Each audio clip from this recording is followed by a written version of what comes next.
Joyce, I wish you all God's blessings. Joyce, I wish you a happy retirement. Joyce, I wish you much happiness in your retirement. And please don't leave Princeton. Joyce, I wish you could stick around for another 30 years. Joyce, I wish you the best of health, the best of putting one foot in front of another, knowing that God is providing all of this unfolding for your next chapter. Well, Joyce, you remember that I was on your committee, search committee, when you came to Nassau. And you and Andrew, who was just a baby, came for the interview. Barbara Kornjack, who chaired the committee, picked you up at the airport in her Porsche. I understand that it was a little bit of a tight squeeze for you and baby Andrew and all the baby gear to get into her car. We interviewed a number of candidates for the position of Director of Christian Education. And one question that everyone got was, how do you feel about working in a church where there are lots of seminary faculty and especially well-known Christian education professors? Well, most people took a deep breath, looked panicked, and sort of answered in fear and trepidation. But not you, Joyce. With no pause at all, you said, what wonderful resources to have to build an educational ministry. I knew when I heard that you were the one for Nassau, and you were. Thank you, dear friend, for accepting our call and for staying around here through thick and thin all these 30 years. So I was checking my CNN app this morning, and I came upon this message that popped up. 5 things I absolutely have to know about Joyce MacKichan Walker today. Number 1, she absolutely loves hugs. I'm kidding, she hates hugs, so when you leave here today, make sure you hug her. Number 2, she hates body talk. Any talk about bodily functions or hospital things, she hates. And she skipped the class in seminary where all the people preparing for ministry were told that folks like to talk to their pastors about what's going on with their bodies. Number 3, Joyce has no poker face. When she was ordained to Ministry of Word and Sacrament, Lauren McFeeters and I had to practice with her trying to keep a straight face while people tell you things that you naturally want to react to. Number 4, Joyce prints every single email. Joyce, it's 2018. Number 5, Joyce always points at people with a pencil when she talks in meetings.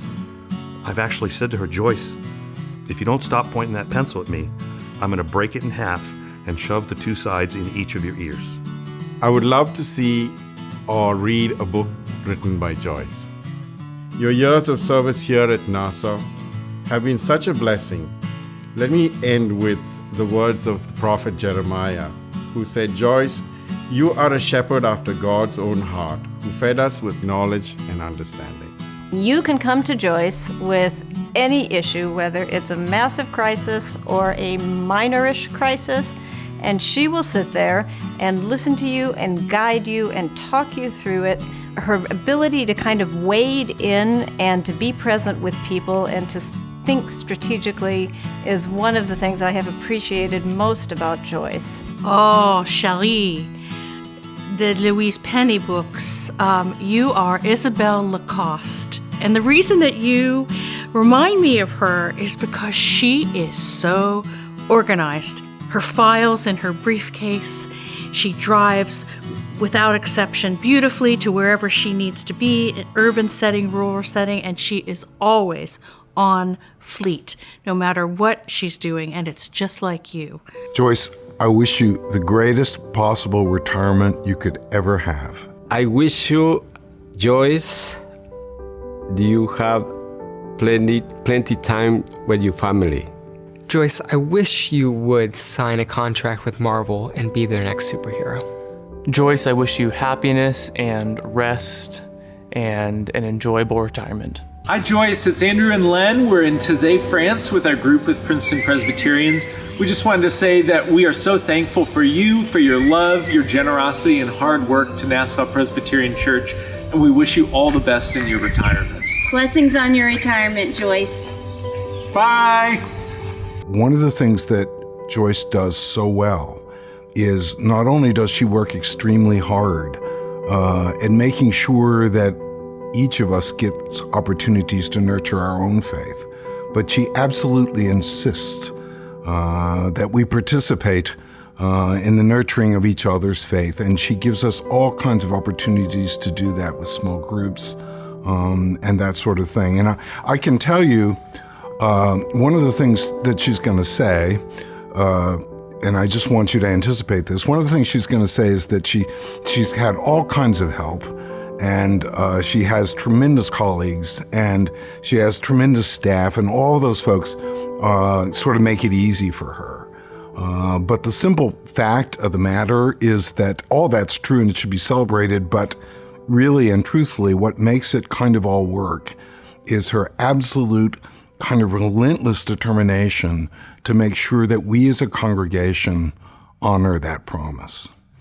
Joyce is a very nice person, and I have 18 years working here, and I know she loves to do what she's doing. So, and for now, there's good time for her to traveling because I know she loves to traveling. So I hope she's still doing that.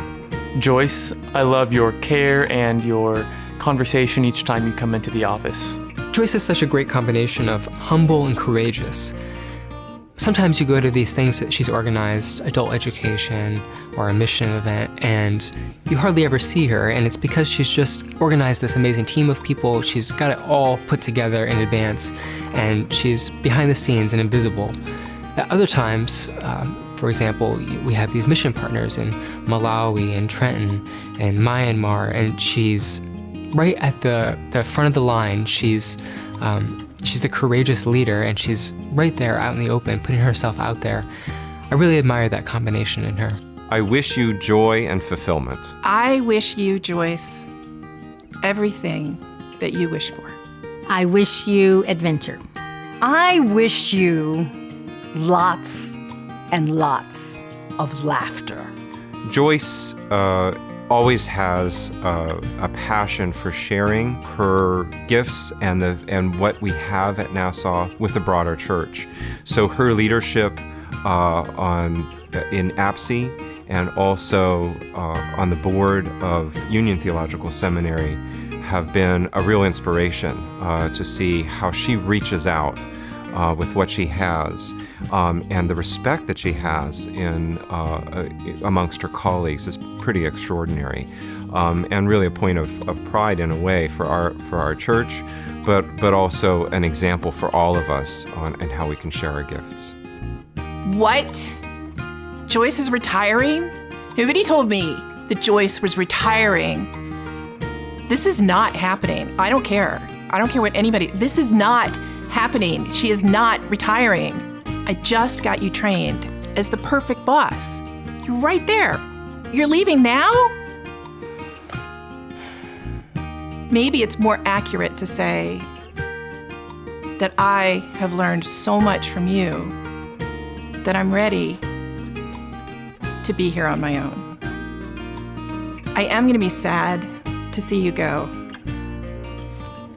But as Piglet says, how lucky I am to have something that makes saying goodbye so hard. My first memory of Joyce was coming in this church as a visitor to Princeton, deciding to move here 19 years ago, and Joyce gave the children's story in worship.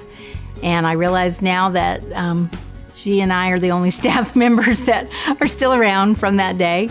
And my next memory of Joyce is the next summer when we had moved here, and I brought my children to Bible school.